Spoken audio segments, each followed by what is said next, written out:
Right, my name is Kai Trott and I'm running 8 half marathons in 8 days in memory of Mavi-Mae. Mavi-Mae was one of the boys in People's FC, Ted's daughter, who was only with us for 8 days. So I'm running 8 half marathons in memory of every day that Mavi-Mae spent with us. Mavi-Mae was born at 23 weeks. She was with us for 8 days.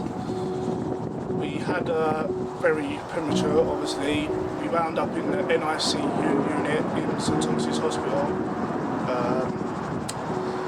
They've done everything they can. I couldn't have asked for much more, to be totally honest. But basically, they diagnosed Mavi with sepsis infection, and that's what she passed away of. Yeah.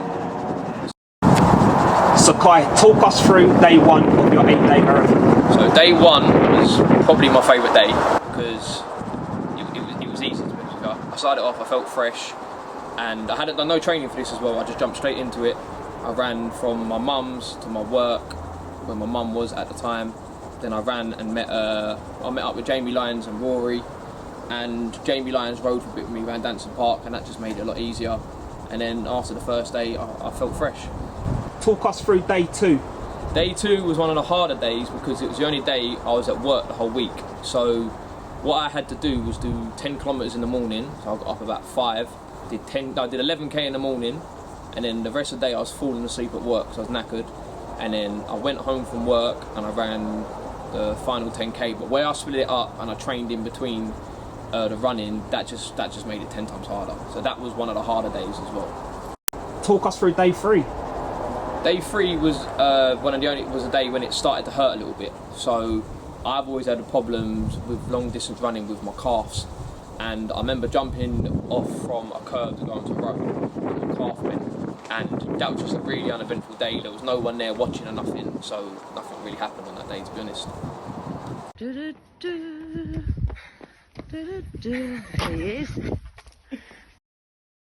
Talk us through day four. Day four was one of the better days because I was running around, I ran around Plumstead, and I'd done 15 kilometres by myself, and then I come to football that night and I run a few lengths around the main pitch at Sport Thamesmead, where we are now, and then I had the support from the boys of me running around the AstroTurf whilst the people to see how the game going on, so that was really good as well. That was one of my better days.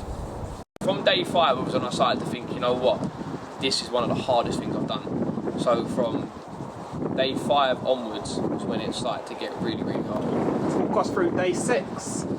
Day 6 is when I was genuinely thinking, this is when the first day I got a real bad problem, and that was my toes. Out of everything, it was my toes that come up the worst. I've got one toe now, my second biggest toe was bleeding completely, and you'll see pictures of it anyway. And that's when I was thinking, you know what, I don't think I'll be able to do this at all. And that's when it was getting hard.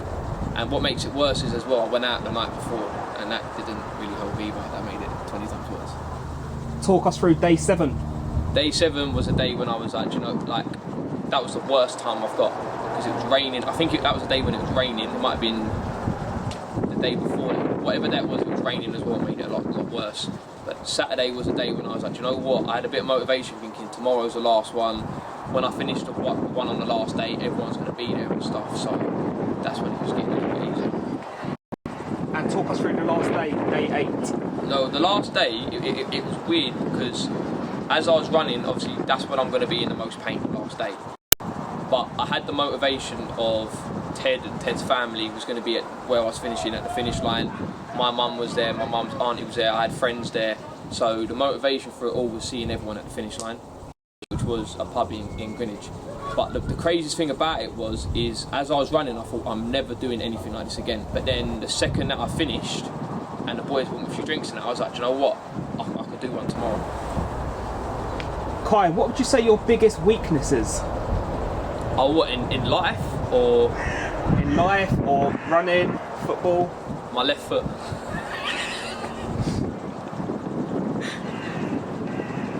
Talk us through your day-to-day running routine. How you mentally prepared yourself for that 8-day marathon? Basically, I didn't really prepare for it properly. It probably would have been easier if I prepared myself for it and a proper diet. I had set times I was running, set routes, but I didn't have no preparation, no training. I just did it, to be honest. How did you feel afterwards on day 8 once you was finished?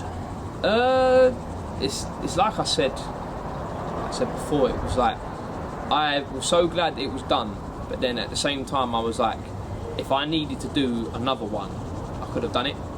Like throughout the days from day 6, probably day 5 actually, day 6, day 5, my whole body was in agony. I couldn't stop sleeping. I was sleeping constantly, and I was eating anything that I could. But after it was all done, I felt obviously relieved and stuff that it's done. I'm glad I've done it all for Ted and his family and Rach, but I do feel like I could have done more. I feel like if I needed to do one more, I could have. What is something that you want to achieve? For me, I want to run. They've got like, I can't remember what they call it. It's like the trifecta. So you run London Marathon, New York, I think Germany, and you run 6 and you get a big medal. And I think that's like, I've always got a new life goal. And I think that's my new life goal is to run that. What was your most hardest day out of the 8? There was one day where I posted how bad my toes were. So like my sock, I could feel it when I was running that my whole foot was covered in blood, and it was from just one toe. I think that was day, I'll find out what day it was and I'll show you everyone the pictures, but I think it was day 5 because it was raining. I had to wear a jumper that made it heavier. I got a terrible time, and by the time I finished it and stuff, I kind of thought like, I don't want to do this anymore. So that was the hardest day mentally. The hardest day physically was, yeah, it's probably got to be the last day, just because that was where I was coming up to finalising 105 miles. So yeah, I'd say mentally the day when all my toes bled, whatever day that was. Physically the last day. So what inspired you to do the 8-day marathon in memory of Mavi-Mae? So for me, like, I've been friends with Ted for a long time since the time the people have seen us. It's got to be near enough 2 years, maybe longer. And Ted was someone in our team that was never offended, never upset, always up for a laugh. And you could physically see the difference in Ted, and you could see how much it broke Rachel as well. And someone actually said to me as I was doing it, that they messaged me on Instagram and I was reading it as I was running, and they said like, well done on what you're doing, but is it worth the pain? Like everything I'm going, like the pain that I'm physically in, is it worth it? My response to him was, the pain that I'm going in through these 8 runs is nothing on the pain that Ted and Rachel were going through. So for me, that's why I wanted to do it, because I wanted to help them, and even if it makes them happier in the slightest way with everything that they've gone through, then I've done my job. And Ted represents my football club, so it's the least I can do. Rate your 8-day marathon out of 10, mentally and physically. Yeah, physically, mentally it was definitely a 10, because the thought of having to wake up and do it, it was hard, especially on that day I had work and stuff. It was really hard. Physically, I'll give it a 7.5, because it was a lot of work on my body, and then there was a few nights that I went out with my mates, had a drink and that, and got in late, which didn't help. And I was still going gym at the time, so if I was to ever do something like this again, I'd fully dedicate myself to it, have the full week off work, and not go gym, have a proper diet. So I reckon it could be easier, but I think the way that I've done it made it a lot harder. But I'm just glad I've got it done, and I'm glad I've done it for Ted, Rach, and in memory of Mavi. My name is Guy Trott, and I ran 8 half marathons in memory of Mavi-Mae, and for Ted and for Rachel, for the people. I'm nervous, man, I'm nervous. No, I'm not, it's cool. My name is Guy Trott. I am running 8 half marathons in 8 days for Mavi-Mae. Mavi-Mae was one of our boys from the People's FC's daughter. He was only with us for 8 days. So for every single day, let me start again. The thing in my head was that I knew I'd have to get it done. And I forgot that. Fuck! You bastard, that was decent as well.